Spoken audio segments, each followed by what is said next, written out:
Yeah. Hi there, everyone. Can you hear me okay? That's the first thing I want to check. Hello, hello. Hey, Forbin. Can you guys hear okay? Sounds great. Okay, great. I got my microphone up. I was grabbing a cup of coffee, and today I was, hello, let's see. My goodness. Nick, Forbin, Porsche Maven, Airtoad, Mason, Alex, Zeus, Redskins. Um, and that's something. How you guys doing? Anthony, how are you? Rich Buddy, good to see you. All right. Hi, Crappy. And Bruce, how's it going? Uh, Mustafa, how's it going? All right. Um, well, today, Javier, how are you? Hey, yeah. Hey, Jack. Um, all right. Like I said, what I'd like to talk about today is something. Oh boy, hi, guy with a Russian acrylic name, Howard. How are you? Uh, yeah. All right. Well, I don't talk very much. You can everyone will tell you that I'm sort of shy and quiet. Um, anyhow, the howdy. Hey Neil, Adam.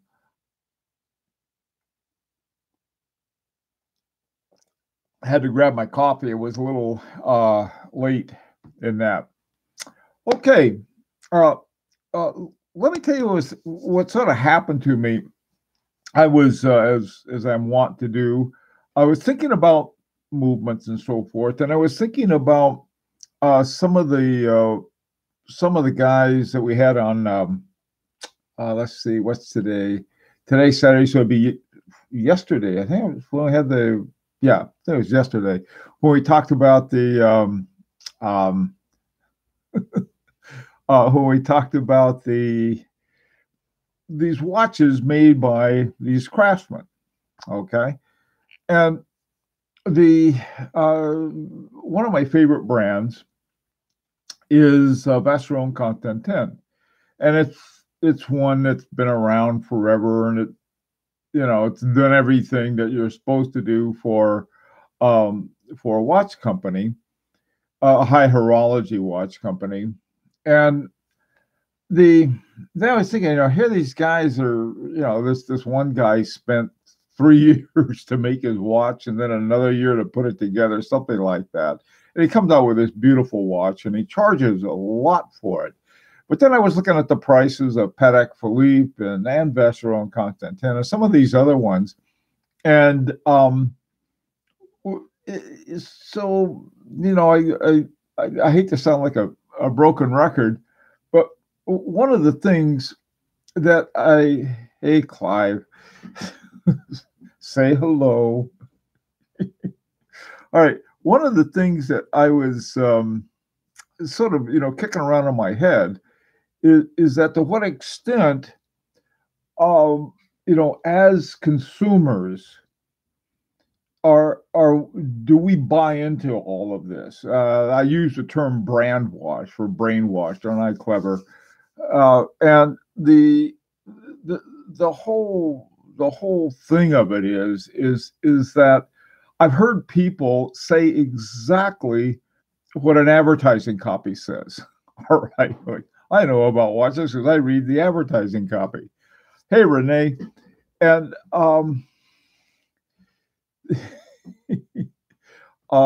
anyway, so I was, and like I said, I like Vacheron Constantin a lot.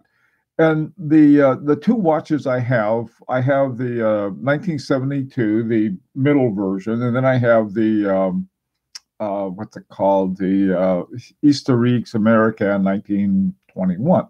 All right. So I got these watches, and I'm thinking, okay, so what do we have? I mean, what in terms of, like, here are these guys working with their hand tools, and everything is handmade, and these other and the watches that I have are are not. I mean, the first of all, the movement in the 1972 is a Piguet. What's his name? Frederick Piguet.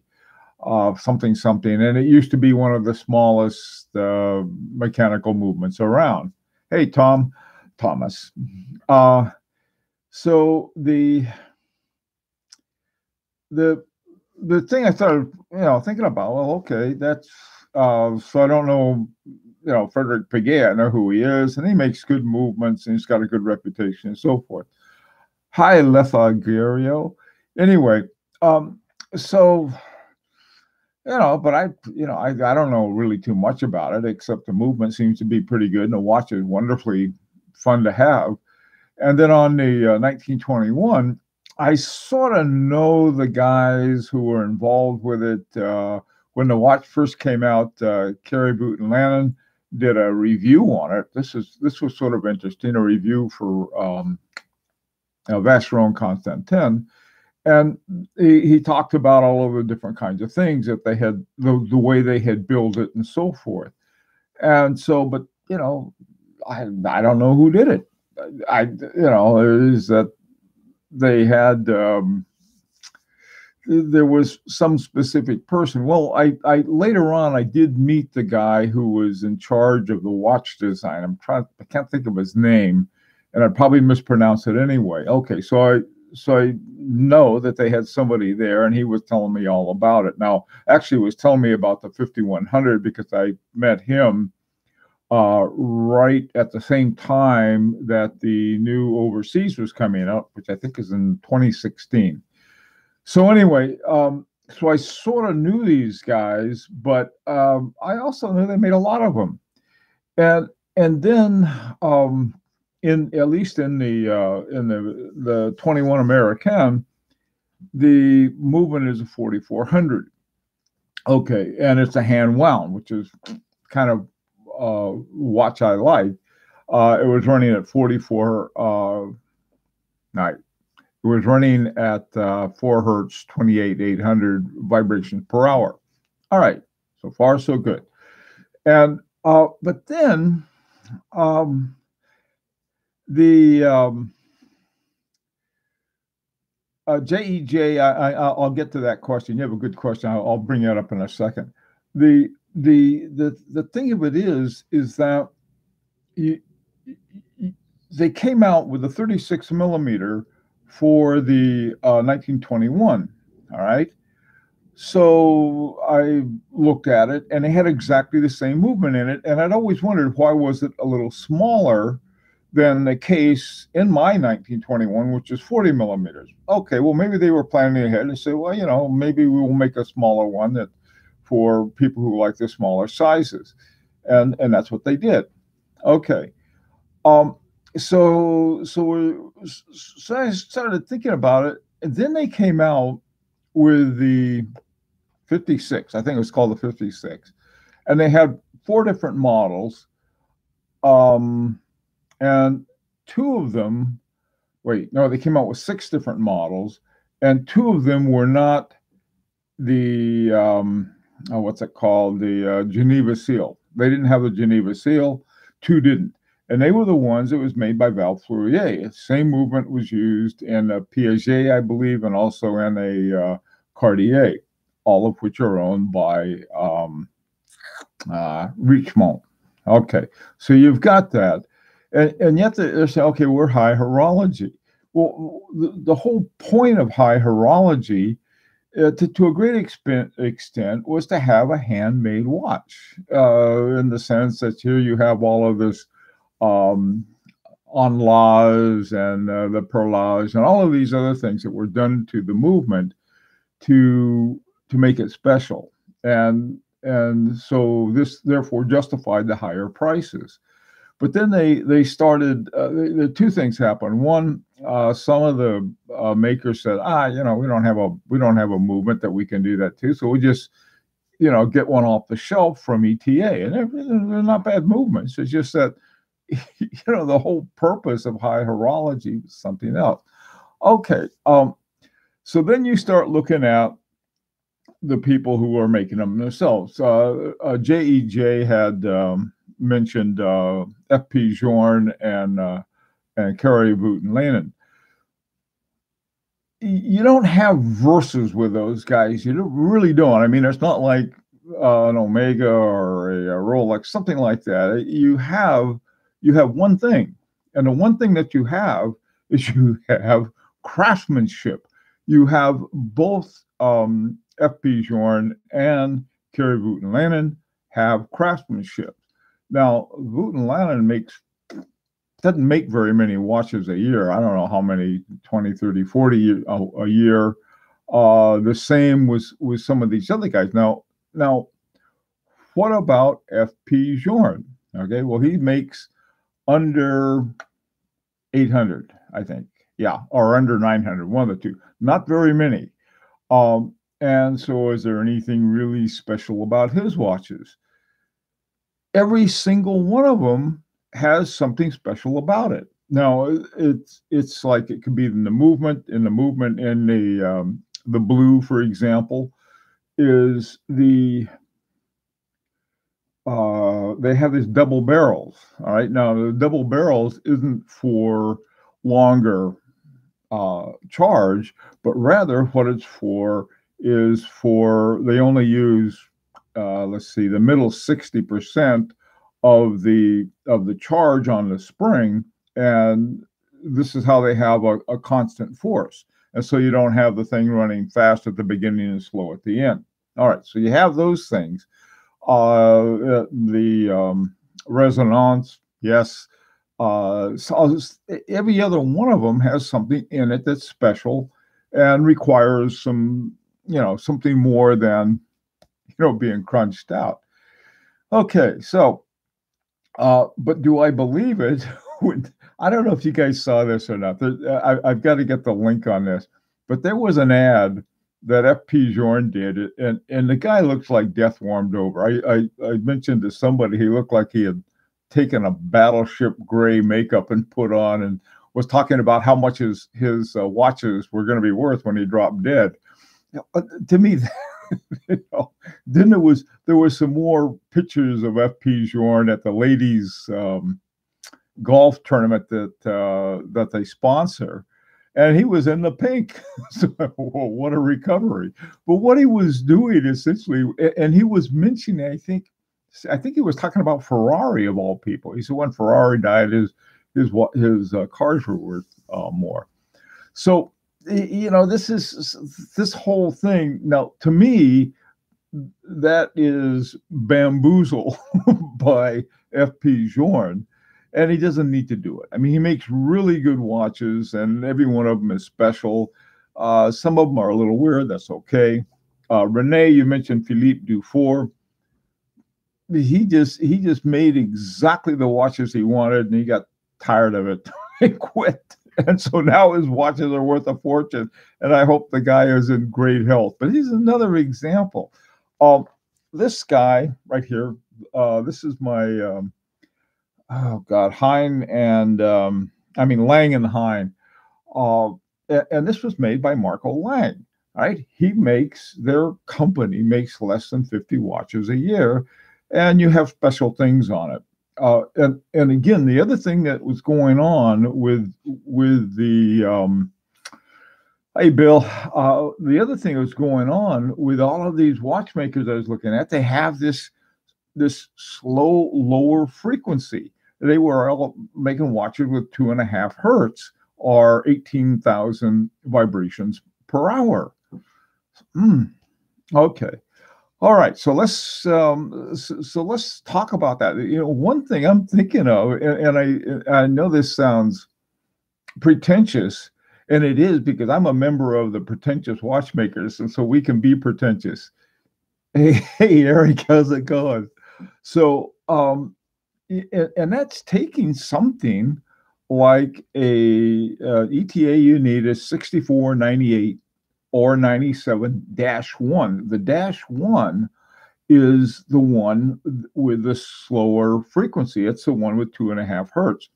And so, anyway, the Rich Buddy, you're asking about service. That's a Rolex question. Who's going to service it for you? And I'll send it back to Lang and have him do it. I once sent an email to Agenhor about asking him a question about retrograde. And I ended up with a wonderful conversation with Vitarek's son. Uh, and those are great. With my Christian Vanderclaw, I'll send it to Christian Vanderclaw to have him fixed. He's my age, by the way, I found out. So he's going to be around for a while. He's one of these, he's one of these guys that just, loved all this stuff. Tell you something else, too. This is sort of funny. Some years ago, I was at the law school at the University of Leiden, and that was where Christian Vanderclaw went to school. So, all right. Porsche Maven, what's up? Okay. Handmade does not make me like weird watches. Now, Porsche Maven, what's weird? It's like we all have different taste. And I mean, if you want to buy something that is like everybody else, and you can all, go march in a nice file down the road saying we're the same, that's fine with me. Okay, you want a Longa sports watch? Okay, but that to me, do they have them? I think they probably do. But anyway, so looking at Henschel, yes.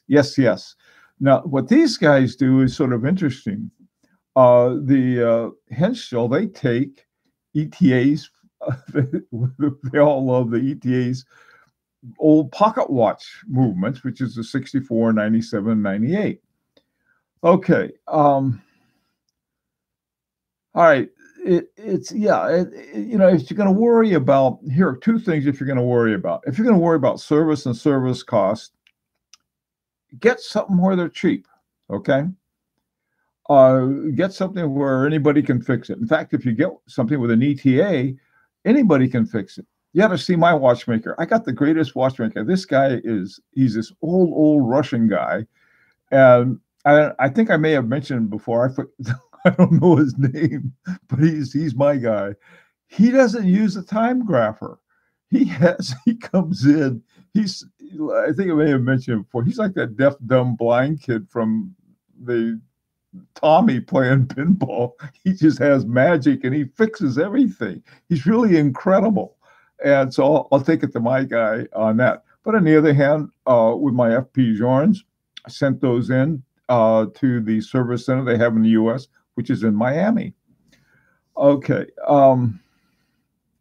Anyway, it's like the kinds of things that people are expected to say not by manufacturers who really care about the consumer. And this really is goofy. Hey, Bill A., how you doing? Flippin' Zippo. Yeah, Rasputin, that's my guy. Anyway, the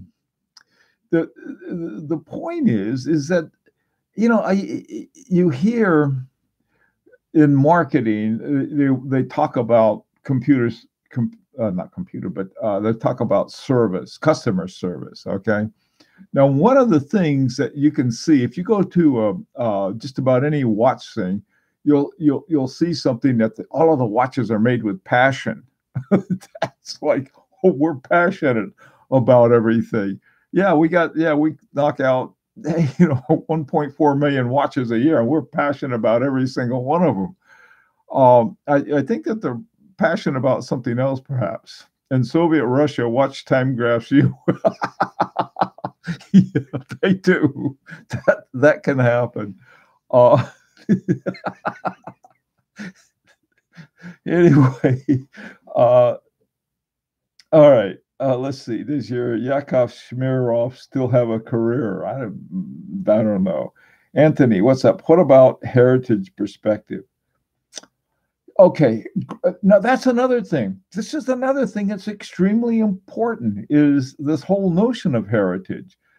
Um, my God, you don't have a whole lot of people who are around still who who were who were in the founding fathers.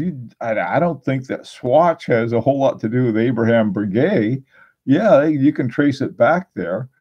Um, you can trace these guys, families back and so forth. Anyway, Abdul, are you at the Basel show? Are you there now? Are you going? Think, do the Swiss founding fathers wear powdered wigs? Who knows? Okay, going tomorrow morning. Great. Um, anyway, this is some of the things, and the reason that I sort of got into my head.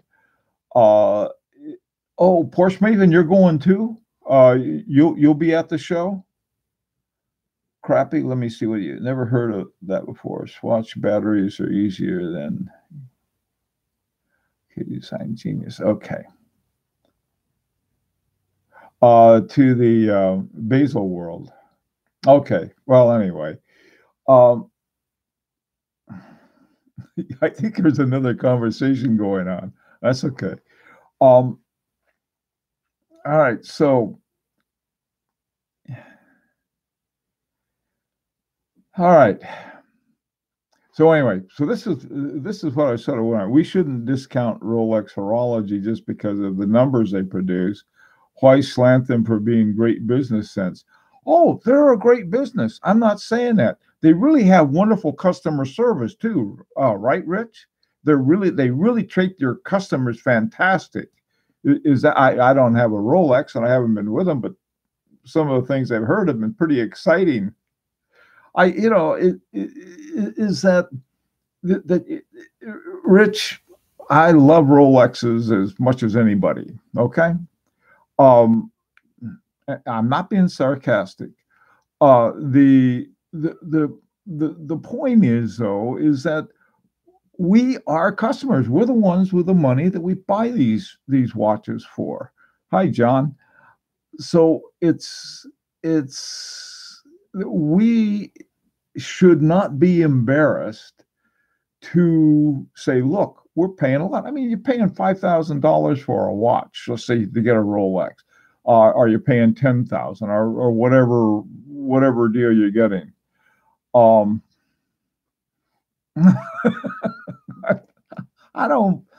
not sarcastic about Rolex, but I am about the way they treat their customers. Okay. If you guys are okay with that, then that's fine. Be treated like that. Beat me, kick me, whatever you want. That's fine. Some people like that. But it's a lot of money. This is, some guy said, oh, I only have $1,700 to buy a watch. How much time do you spend on any other purchase that would cost you $1,700? On the other hand, and I'm including myself, oh boy, it's only 5,000 or only, something like that. That's nuts.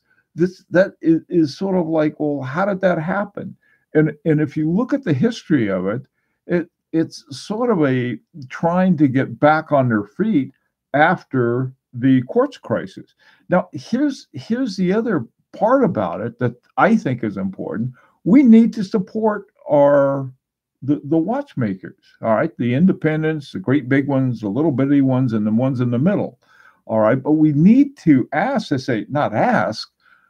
say, look, if you're going to charge us this much, what are we getting for it? Some of them guard their production more like more so than top secrets. They don't want to show us, what process are you using.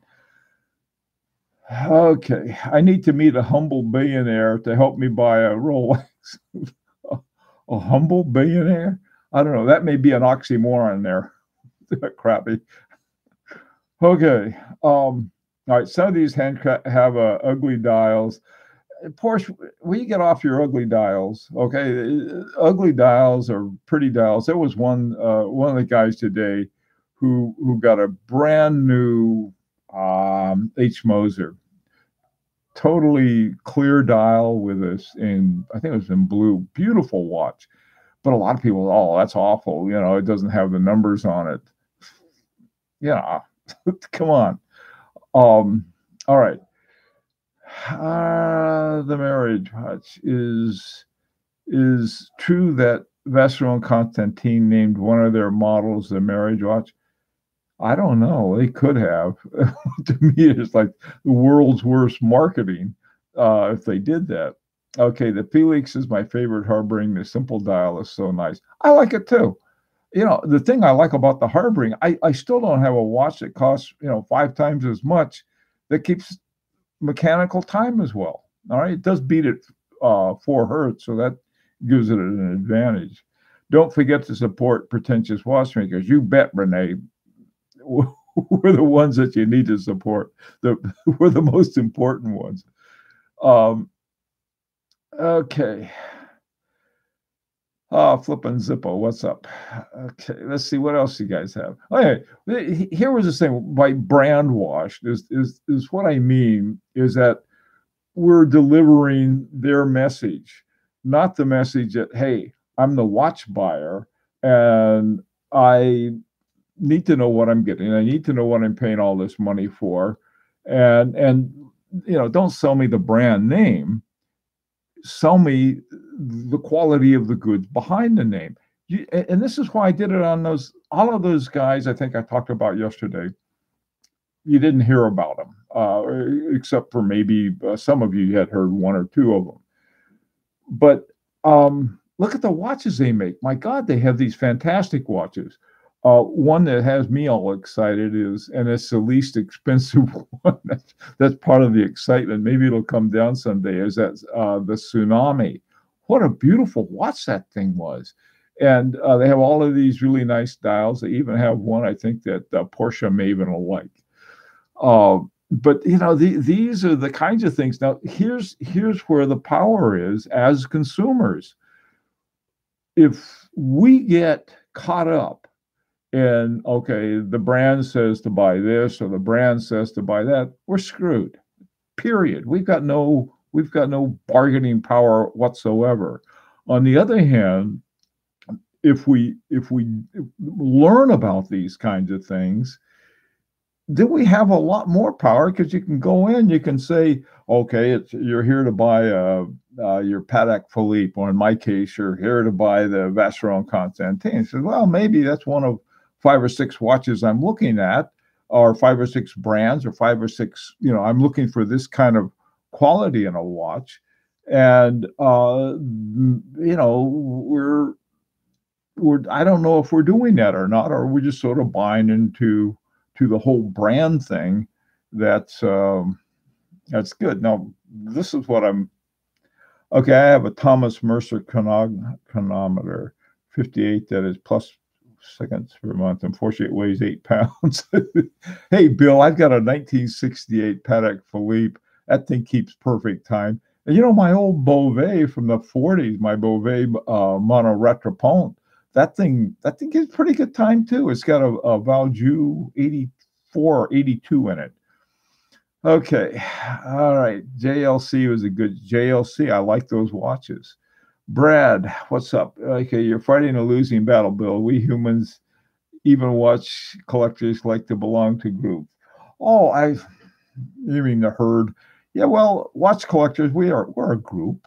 I mean, now if you want to belong to a band group, humans like 2 things. They like sort of some kind of individuality, and then they're the ones who, those parades who's the guy the guy who's the head of North Vietnam. I can't remember his name. Anyway, he has these parades and everybody is just lined up really straight, and they're If you've ever seen a North Korean um, traffic person, they're amazing. They have these women out there that just they're just like that. So if you want to be that way, that's okay. No, it's not Ho Chi Minh. I'm sorry. I meant North Korea. I didn't mean North Vietnam. Ho Chi Minh, I'm afraid, is gone to wherever Ho Chi Minh went. Kim Jong Un. That's who it is, Clive. Yeah, sorry about that. Clyde.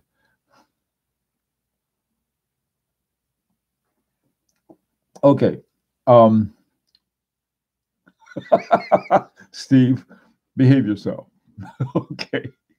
Um, so what do you guys think? Okay, Alex, the problem is because of people's obsession to some brands like Rolex for nothing, these companies let themselves to sell any price they want with any design. Uh, that's what this is what the problem is. Let's say that every time you went into to get a Rolex, it was really a Rolex or something else. And when this happened, if the Rolex dealer said, "Well, this is what we got, and this is what you must buy," you said, "No, I'm going to go over to Joe's or something." And okay, okay, Mitchell Bollocks. Where does that come from? Anyway, okay, we want validation for the purchase was okay. We want now what you want. I mean, this is the whole thing. What are you told that you want, or is this something you really want? Your question is like the one about renamed off-the-shelf movements.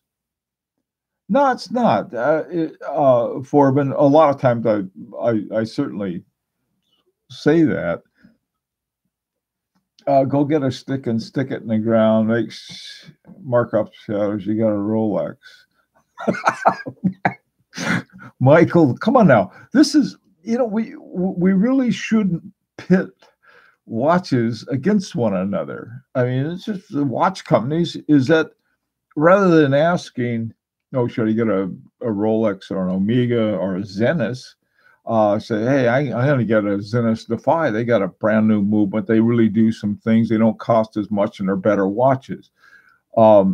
As an example, okay, no, I don't want to get into a fight with anyone, but they have, let's say, certain kinds of features that you like, or you just like to go into Omega and say, hey, Omega's got a coaxial escapement, so that's what I want. And so since you guys don't have that, the heck with you.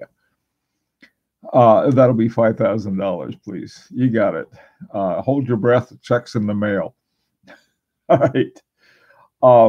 Buy what you love and love what you buy. Bruce, come on now. You read that off a fortune cookie. Moser deals are beautiful. Dials are beautiful. Yeah, I agree with that. But see, a lot of people don't like them. What are you going to say? One of the things, there's this guy, he teaches classes and stuff, and I think it's a book or something, and he's called it's called the No BS Guide to Watches. Do you know who I'm talking about? Anybody know this guy? Because I know he taught some classes. Hey, Combat Bacon, I love Rolex, plus I dislike the Mercedes hour hand, so good for me, no problem with a shortage. Okay, good for you, Combat Bacon. Alex, agree, Renee, big time. Where did Renee say? Oh, man, Renee. There it is. Go on, buy a Glacidi original if you have a Rolex budget. Okay. These are different kinds of things. Oh, man. Clyde. Okay, I'm a bit of a sick of Rolex. 8 watch news or topics out of 10 are Rolex, Rolex, and Rolex. Okay, John. Yeah, I listen. If the thing about Rolex is that they're probably more. Hey, Jeffrey L17. there are probably more Rolex people around. That's why there's a lot of talk about them. Okay. Um, Moser far superior to Journe, in my opinion. Uh, there's some, I think, that are better than Journe, but I think overall I think Journe is more has more kinds of different kinds of things. But you know, the difference between FP Journe and H Moser, you don't, to me, you don't look at the brand versus the brand. You look at the watches. Some of them have watches. The one I want to get someday is it's called a trying to think the name of it, by FP Journe. It's called an Optimum.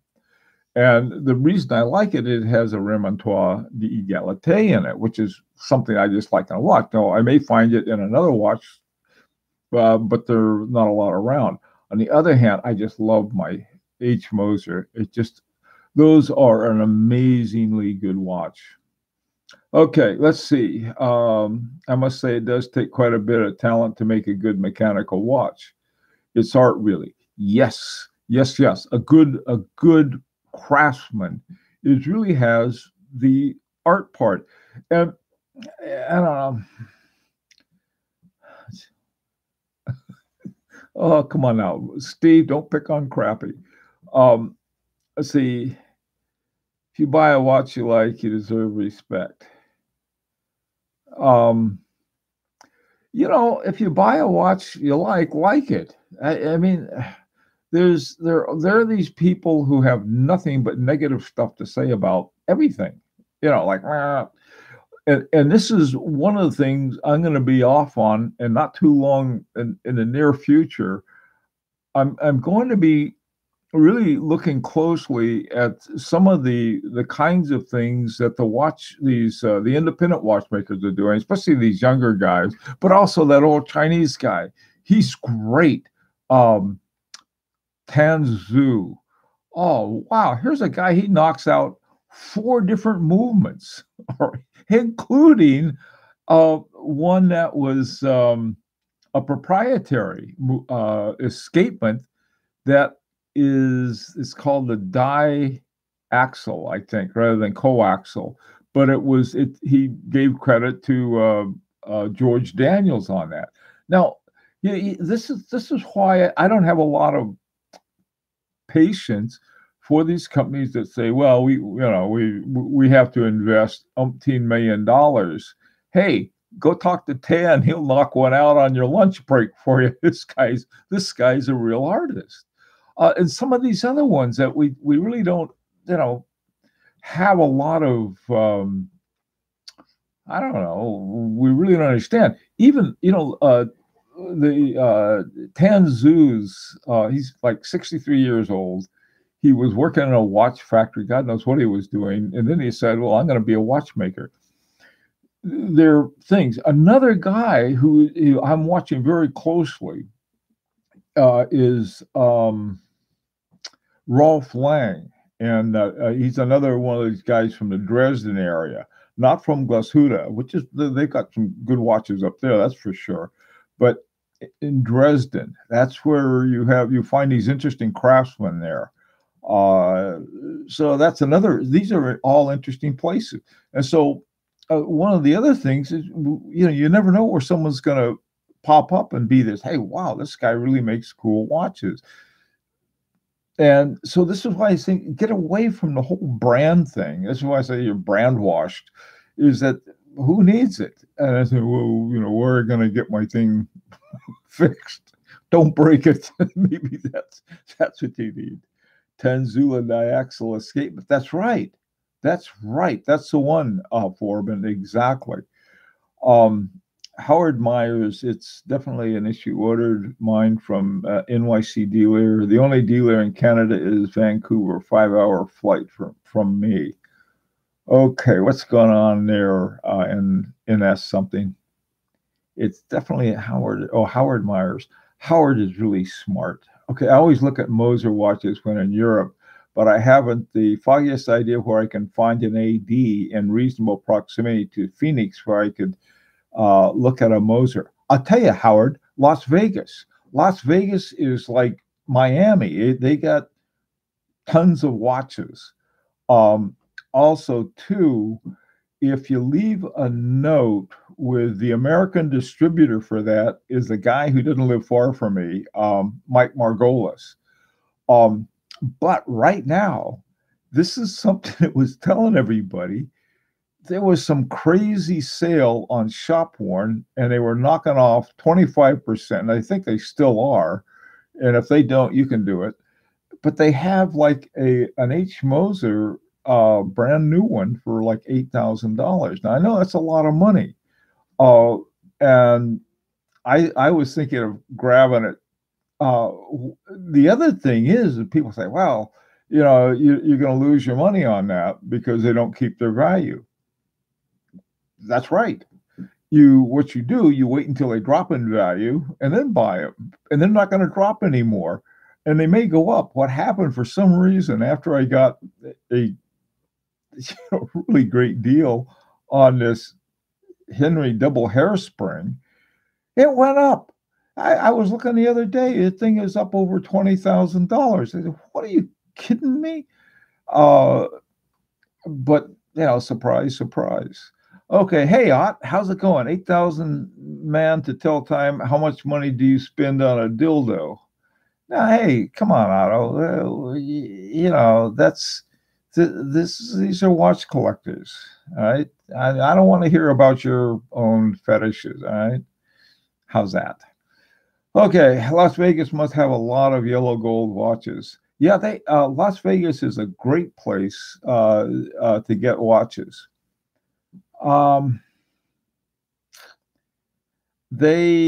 Anyway, Howard. Those are some you can look at. Carl Buchner's new 1950 inspired. Buchner seems to be coming around. One that has got some interesting watches is, and I think they're getting more interesting, is Christopher Ward. They really do they have some ETA watches, ETA based or Solita and so forth. And those are fine.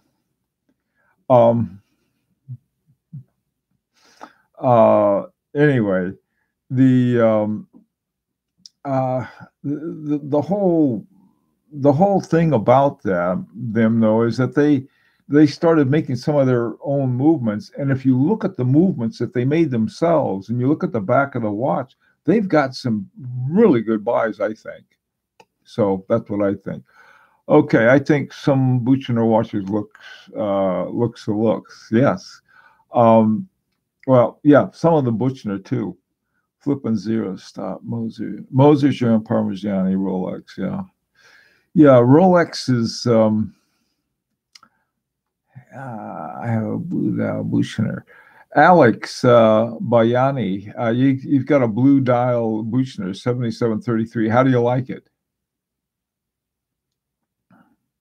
And Jeffrey L17, is that by CFB? Is that 1972 caliber automatic movement?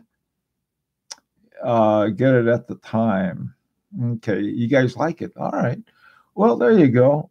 Who was asking about Buchner? It's like being in high school on the chats when certain people show up. I haven't been in high school. I don't think what God, we had a totally different communication system back then. Okay, I'm thinking about buying an independent watch tomorrow from Basil. I will concentrate on the independent part. By the way, too, Abdul, I put this out, and I had become a friend of the AHCI, which is the independent horology group, and we got a discount on the tickets, and I mean like at half price or something. And so I told everyone, say, if you're going to go, let me know, and I think I can get a half price ticket for you. And the only person that asked was Abdul, and he got it. So, if you are going, I think it's half of what it normally is.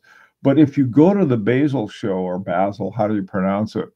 Do go by the AHCI booth, because they have all of those guys we talked about yesterday. Okay. The Omega shop, however, was awesome. Diesel, is that right? Clyde. Clyde, you don't know. Is that that's Bezel. Bezel world. Okay, it's Bezel. Okay, Basel. Basel. Okay, great. Yes, thanks. Um, with, with an Oklahoma accent, it's Bezel. I hate. I'm going to Bezel world. that that's where they have a, sort of all their B shows. All right. Has anyone heard anything from Swatch's trade show? Yes, yeah, I guess Swatch dropped out of Basel World, and so I guess they're going to have their own taste shows. I'm going to the yearly Faulty Towers fan convention at Basel World. Okay. Creative use of the letter P is impressive in this chat.